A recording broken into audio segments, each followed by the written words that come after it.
राज्य में पढ़ुवा स्कूल छात्र छात्री लगी आसुचे एक बड़ खबर जहाँ आपण मैंने समस्ते जान रखा निहाती जरूरी।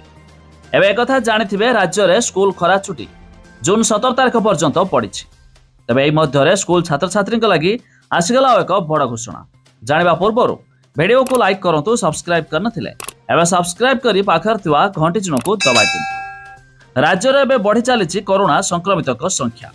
गत किछि दिन हेब कोविड संक्रमित चिन्हट हेउथिबा बेले 18 रे पहुंची संक्रमित संख्या।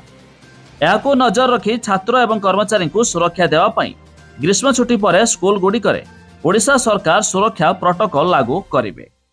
स्कूल गुड़िक पुणी आरंभ हेबा परे समस्त छात्र छात्री एवं शिक्षक और शिक्षयित्री को कोविड-19 सुरक्षा व्यवस्था पालन करने को पड़िबो। तबे वर्धित मामला को दृष्टि रखी समस्त को सतर्क रहबा को पड़िबो।